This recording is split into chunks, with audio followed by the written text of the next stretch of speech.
Entrevista na Mirante News.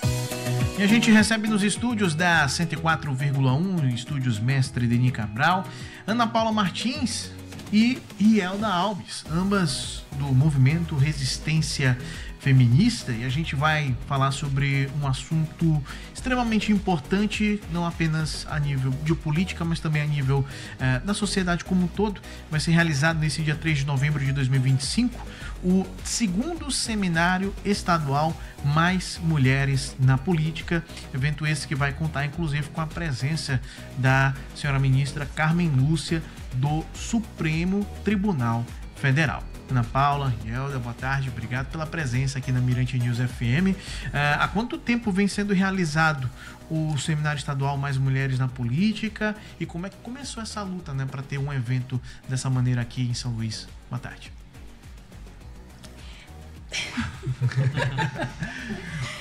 Boa tarde, Rodrigo. Boa tarde, Wallace. Boa tarde, quem nos acompanha. Primeiro, agradecer o espaço para a gente estar divulgando a realização desse segundo seminário, né? Agradecer também aí as pessoas que estão acompanhando o programa Abrindo o Verbo.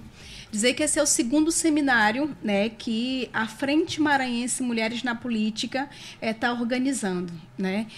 Esse seminário, bom, que ele faz parte de uma campanha que foi realizada pelo TSE, né, o Tribunal Superior Eleitoral, que foi lançada em 2022, aí no mês de março, né, mês das mulheres, que pauta exatamente a importância e a necessidade de fomentar medidas para que as mulheres participem mais ativamente da política e também da vida pública, né? E aí, depois que o TSE lança essa campanha, a senadora Elisiane Gama, que à época, né, ocupava a frente feminina, né, no seminário, trouxe e realizou aqui em São Luís também, lá na Assembleia Legislativa. Então, agora a gente está indo aí para a segunda edição, né? É importante a gente dizer que esse seminário acontece num cenário de discussão da importância das mulheres participar cada vez mais da vida pública e do parlamento, num sentido de que quanto mais mulheres participam, mais a gente assegura a democracia no nosso país, né? É impensável pensar a democracia sem pensar a participação feminina. As mulheres que representam 52% da população do país, hoje, na Câmara dos Deputados, estão representadas apenas com 18,1%. Nós temos poucas deputadas, né?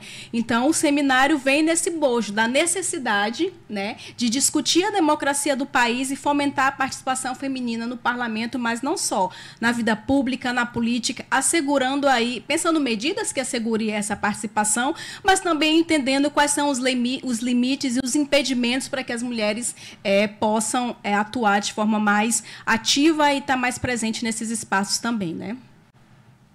E como é que vai ser a programação desse seminário? O que vai contar, o evento, as palestras, os convidados? Pode falar para a gente também, Ana Paula. Tudo bem. Esse seminário ele vai ser composto por plenárias das mulheres, painéis, né, sobre a história da organização das mulheres, não só, né, na participação política, mas do movimento feminista também no Brasil, no Maranhão, que é importante que nós conheçamos a participação das mulheres que já existe nos movimentos sociais. Nós somos a maioria nos movimentos sociais pela terra, pela moradia, nos movimentos populares também. São as mulheres que estão nas portas das escolas, atrás de vagas, dos hospitais. Então, no movimento popular, as mulheres já constroem essa maioria da vida pública, né? Mas, infelizmente, isso não se reflete nos espaços públicos de poder, seja nos parlamentos, seja, como, por exemplo, na última eleição de 2024, somente de 17,93% dos eleitos e eleitas são mulheres, como vereadoras no Brasil inteiro, das mais de 5 mil cidades. Das mais de 5 mil cidades também, apenas 760 mulheres foram eleitas prefeitas, em apenas 2 capitais, em Aracaju e também em Campo Grande, né? Então, apesar de nós sermos 52% da população, de nós sermos 59%, por exemplo, do eleitorado aqui de São Luís, somos 59% do eleitorado. Na Câmara de Vereadores, 31 vereadores, apenas 5 mulheres, né? Então, nós estamos com essa programação, vai dialogar com isso, né? Vai ter painéis, vai ter a mesa magna, palestra magna com a ministra Carmen Lúcia, e o debate em torno mesmo da necessidade de nós entendermos o problema, estamos subrepresentadas, e as mulheres enfrentam problemas concretos, seja de nós não podermos sair de casa pela violência doméstica, seja pelo trabalho doméstico, que as mulheres, infelizmente, ainda acumulam, apesar de trabalhar fora de casa, nós também acumulamos o trabalho doméstico, cuidado das crianças, cuidado de idosos. Então, esse trabalho de cuidado também nos impede de ocupar espaços públicos. E não é só no parlamento, é no sindicato, é no movimento social, na associação de moradores, inclusive nas associações de mães, nas igrejas. Nós, infelizmente, ainda estamos subrepresentadas. No Brasil, nós somos 52%, e de mulheres, das mais de 106 milhões de mulheres do nosso país, 53% são mulheres negras. E a representação das mulheres negras é ainda menor, seja no Parlamento Federal, seja nas câmaras de vereadores, né, seja no Executivo, como nós vimos, só tem 2 prefeitas em capitais e 700. Isso representa 13%. Apenas 13% das cidades do Brasil, das mais de 5 mil cidades do Brasil, têm prefeitas do sexo feminino, né? Então, há dados que comprovam que nós estamos subrepresentadas.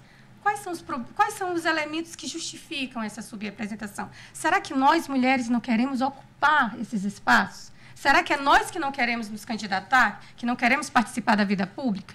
Né? Eu falei há pouco, um dos elementos é a violência doméstica, é a violência contra as mulheres, é o acúmulo do trabalho de cuidado, do trabalho doméstico, e o outro elemento tem a ver com a violência política de gênero. Né? Então, acho que um dos avanços que nós tivemos foi a Lei 14.192 de 2021, né, que tipifica, inclusive no Código Penal, a violência política de gênero, que reconhece que nós dificilmente chegamos nos espaços de poder. E, quando chegamos, somos aviltadas de todas as maneiras. E é importante destacar que as mulheres no Brasil, elas decidem as eleições, porque são a maioria do eleitorado, né? A nível nacional, 52,47% do eleitorado é composto por mulheres, né? E dessas, por exemplo, 20 milhões estão na faixa etária de 45 a 59 anos. Aqui no estado do Maranhão, né, são dados que a gente tem juntamente, né, com o Tribunal Regional Eleitoral do Maranhão, as mulheres são também a maioria do eleitorado aqui no nosso estado, né, 51,72%. Isso equivale, se a gente levar em consideração as últimas eleições que a gente teve aqui a nível majoritário de 2022, são 2.608.018 eleitores, no caso do sexo feminino, né, que decidem a eleição aqui no estado. Por que isso não reflete, já que você colocou esse ponto, também queria ouvir a Rielda, por que isso também não reflete na questão das filiações, das candidaturas? Porque é uma força muito grande e é algo que a gente está acompanhando, né, seja em debate, as redes sociais facilitaram muito isso, um incentivo à questão a candidaturas femininas. A gente tem perspectiva disso mudar no futuro, que seja breve, inclusive, agora nas eleições de 2026, que praticamente já começaram? A gente acredita que sim, e parte da nossa luta é essa. Né? Por exemplo, quando o TSE lançou a campanha em 2022, o cenário naquela época era de 12,6% da presença de mulheres no parlamento. Nas últimas eleições aumentou aí para 18,1%. É pequeno? Se considerada a realidade objetiva e que nós somos 52%. A gente costuma dizer que é a própria realidade objetiva que nos impele, que nos convoca a seguirmos mobilizada. Porque tem a ver com uma luta que é objetiva, que é a nossa sobrevivência. Né? Porque nós estamos sendo violentadas e estamos sendo mortas diariamente. Nós estamos falando de um país que é o 5º país no mundo que mais mata mulheres. Nós estamos falando de um estado também que tem uma localização privilegiada no ranking do aumento de violência contra as mulheres. Então, no marco dessas sucessivas violências que nós sofremos, seja a violência doméstica, seja o feminicídio, seja a violência política, de gênero e raça, né, da LGBTfobia, são inúmeras violências que nos impedem, que criam os obstáculos que as mulheres consigam ascender, digamos assim, politicamente, nos espaços de decisão. E aí, de fato, nós somos maioria nos movimentos movimentos sociais. Para vocês terem uma ideia, a lei de cotas para a mulher no Brasil é de 1997. Mas nas últimas eleições, não essas agora de 2024, na anterior, todos os partidos desrespeitaram a lei de cota.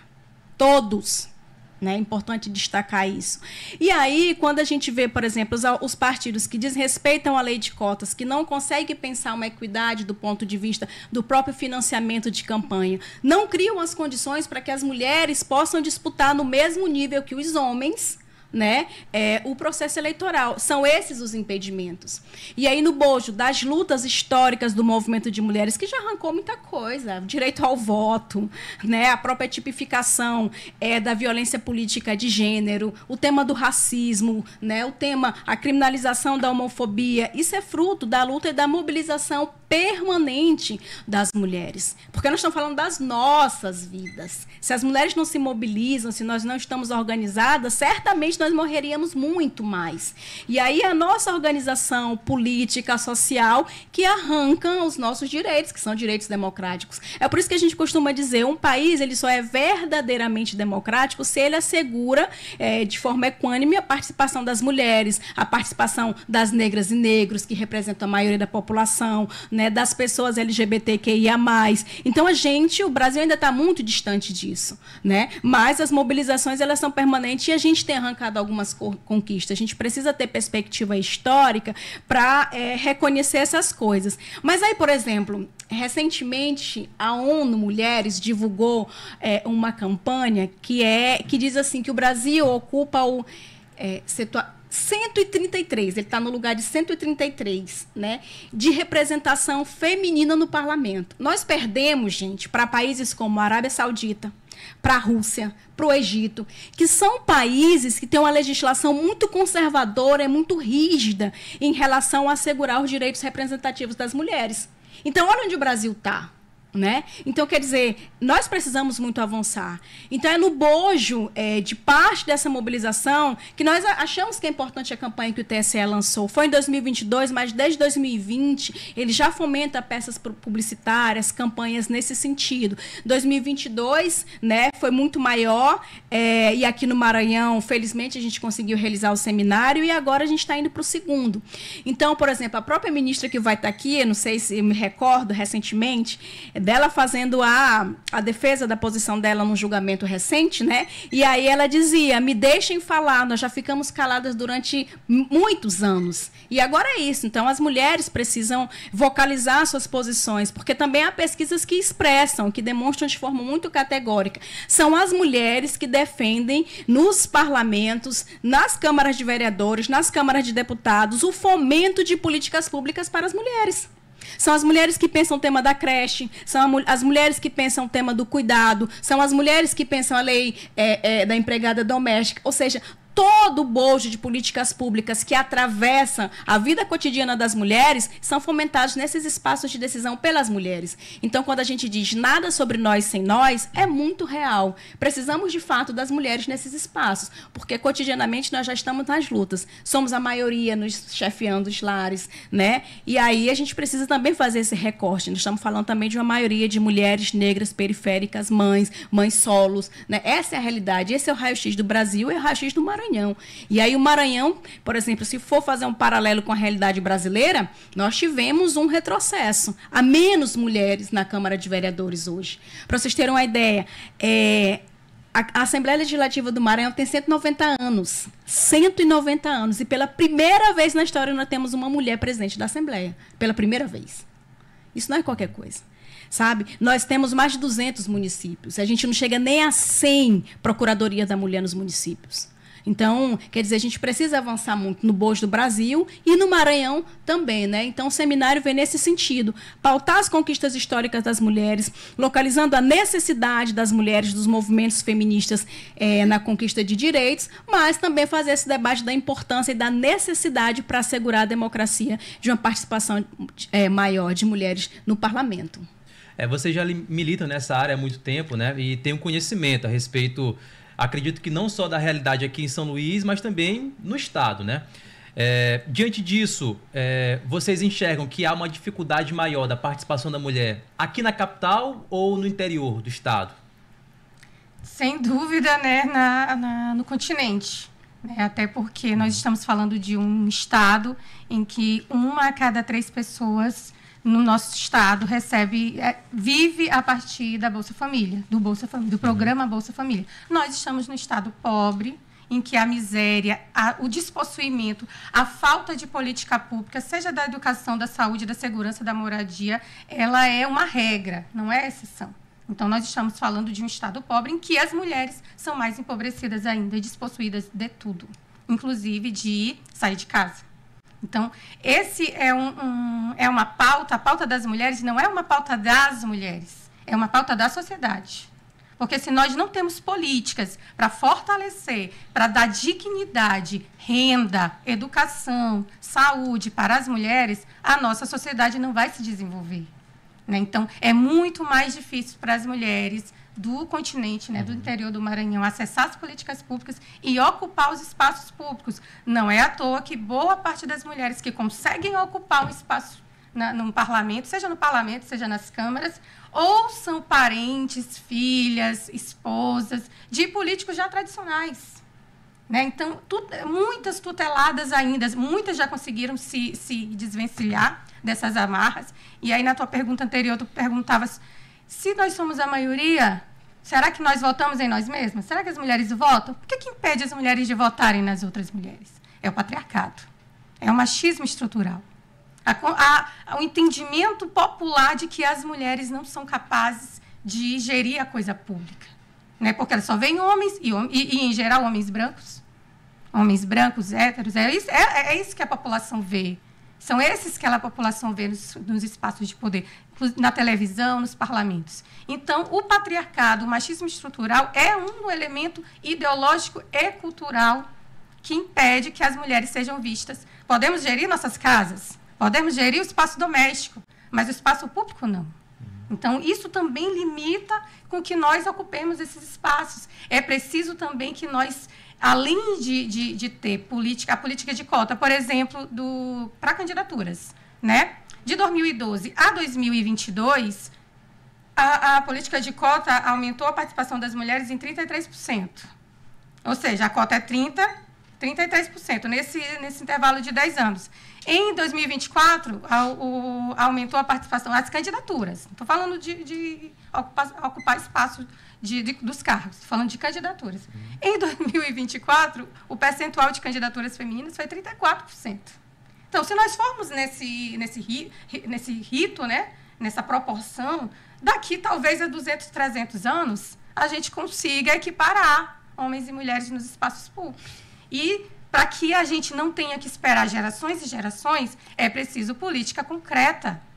É preciso que nós, por exemplo, avancemos para a cota nas cadeiras dos parlamentos. Lá precisa ter cota.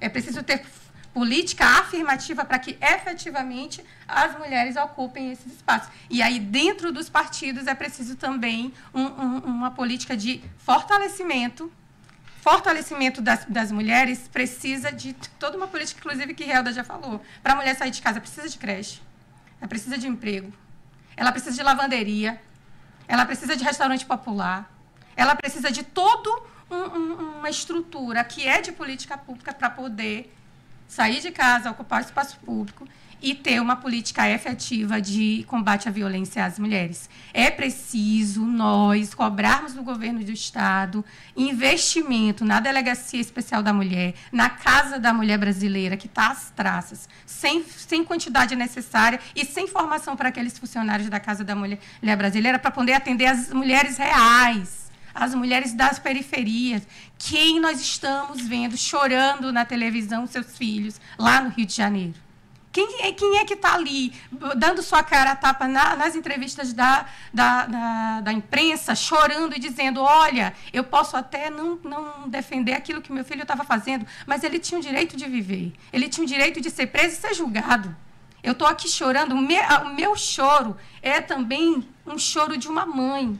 Somos nós, mulheres, que colocamos a nossa vida em jogo, inclusive para defender os nossos jovens negros. Então, é impossível que as estruturas da nossa sociedade brasileira se transformem sem que nós estejamos dentro dos espaços formais. Porque nós estamos, sim, em muitos espaços informais, em associações, estamos ainda em passos pequenos, é verdade, conquistando os sindicatos, estamos entrando de pouquinho nos partidos, mas nós precisamos de política concreta dos governos, nas diferentes esferas, e também nos partidos. Você mencionou um ponto importante, né? Estamos entrando aos pouquinhos nos partidos. Esse é o questionamento que eu queria fazer agora. Porque foi instituída, né, a cota de gênero, né, para siglas partidárias. E no ano passado a gente viu que aprovaram uma anistia para quem descumpriu essa cota de gênero, e os partidos eles não pagaram multa, não foram punidos, ficou por isso mesmo. É lamentável ver situações como essa, onde essa anistia ela foi aprovada e foi defendida por presidentes de siglas que são mulheres, né? Deveriam estar defendendo também dentro de casa. Dito isso, vocês acreditam que essa ocupação das mulheres na política deveria começar principalmente sobre os diretórios de comando nos municípios, no estado e também a nível nacional pelas mulheres dessas siglas? Sem dúvidas. A gente acredita que é preciso mais rigor na legislação que possa assegurar, né, a nossa participação. É óbvio que a gente está numa conjuntura, a gente está num momento assim, de retomada, né, podemos dizer assim, dos direitos. Por exemplo, depois de 10 anos, a gente realizou a nossa Conferência Nacional de Políticas Públicas de Mulheres, mas nós estamos vindo aí de um período muito difícil de retrocessos, de retirada de direito das mulheres, de desinvestimento nas políticas públicas que assegurem a vida das mulheres, né? Então, a gente está num momento que marca, digamos assim, a retomada, né? E o rigor, obviamente, da legislação que assegure isso, que seja mais cri-cri, digamos assim, com os partidos, que fomente, assim, inclusive uma alternância nas listas de candidatura, né, no período eleitoral. Tudo isso, gente, é democrático e tudo isso assegura a participação da mulher. Mas há um problema que é estrutural mesmo, que é o machismo, que são as violências que impedem que as mulheres adentrem, né, esse espaço. É óbvio que é difícil a gente fazer essa avaliação, as mulheres não votam nas mulheres, mas mesmo para as mulheres se colocarem é difícil. O machismo nos faz nos desacreditar de nós. Nós acreditamos que somos tímidas, que não podemos falar, que não temos desenvoltura, né? Que só os homens conseguem fazer isso. Então, é um desafio, inclusive, para a gente também isso. As mulheres precisam mais de formação, as mulheres precisam de curso de oratório. E parece que os homens já nascem sabendo disso, né? Então, nós somos diariamente desacreditadas de nós mesmas, né? Para ocupar esses espaços. As nossas subjetividades também são atingidas, né? Então, é importante a gente localizar isso. Isso tem impacto. Se o machismo, o máximo, o alto grau de violência que a gente consegue ver é o feminicídio, mas também ele tem impacto no nosso cotidiano de desacreditar de nós mesmas, né? Então, não é algo que paira sobre as nossas cabeças ou que a gente enxerga o machismo somente quando a gente vê um dado de mais uma mulher morta. No nosso cotidiano, ele também impacta, né? E a gente precisa levar em consideração. E é óbvio que o Estado tem um papel fundamental no sentido de promover as políticas públicas, de realização disso, creche, lavanderia, concurso público para dar mais segurança para as mulheres, políticas de emprego e renda, tudo isso conta. Agora, assim, eu acho importante a gente também localizar que o seminário, assim, ele está muito interessante, ele tem uma vasta programação, né? Nós já temos mais de 1.500 mulheres inscritas, mulheres de vários municípios, né? E aí o fórum, que reúne uma diversidade de coletivo de mulheres, é uma organização suprapartidária, que tem aí representantes da sociedade civil, de partidos políticos, dos movimentos sociais, né? Então, nós vamos ter aí uma programação, a gente começa às 8h30 da manhã com um credenciamento, né? Logo depois a gente vai ter uma performance da companheira Dayana, que vai falar sobre as mulheres eleitas, mais mulheres eleitas, né? E aí depois temos um painel que vai pautar as mulheres na política, história, representatividade e inclusão. Depois temos um painel das mulheres nas eleições. Em seguida, já depois do almoço, né, nós vamos ter o diálogo institucional sobre a representatividade das mulheres e a conferência magna com a ministra Carmen Lúcia, né? E, por último, nós vamos discutir a experiência do fórum de mulheres de partidos políticos no Maranhão, né? Os desafios para superar a subrepresentação na próxima década. Então, assim, é um seminário, a gente está quase encerrando o ano, já está nesse clima de festas de final de ano, né? Mas a gente fez muita atividade, fomentou muita luta durante todo o ano e assim será nos próximos meses, até o ano que vem também, em especial porque ano que vem é um ano de eleição, né?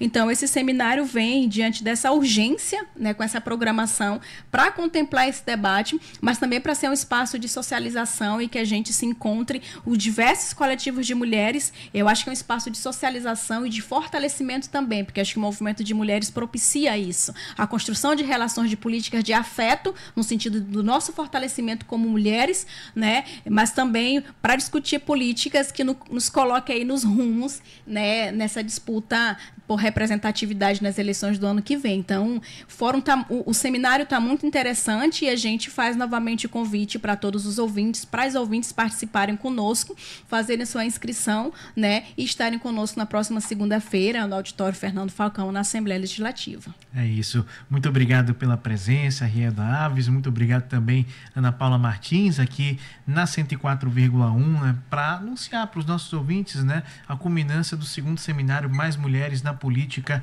em São Luís. Tem rede social, a gente pode fazer aqui rapidamente só para trazer aqui para os nossos ouvintes, antes da gente fazer o intervalo. Tem lá a programação completa, né, nas redes sociais. Mais Mulheres seminário. na Política, no Instagram. Só procurar lá e colocar para seguir, Mais Mulheres né? na Política. Isso. Queria também agradecer o espaço, é super importante. Eu sou professora, sou de uma rede formada por mais de 80% de mulheres. Queria aproveitar e convidá-las aqui ao vivo para participar. Nós estamos enfrentando um processo muito difícil de assédio moral pela gestão municipal, de assédio moral, de dificuldade mesmo com o nosso trabalho no cotidiano, e isso também nos impede de participar desses espaços públicos. Mas eu queria fazer esse convite a todas as professoras e professoras das diferentes redes para participarem desse processo, desse seminário, super importante para a gente se fortalecer umas às outras. Mais Mulheres na Política no Instagram, e vamos participar dia 3 de novembro. Dia 3 de novembro, no Auditório Fernando Falcão, na Assembleia Legislativa do Maranhão, seminário Mais Mulheres na Política. 3 horas e 31 minutos.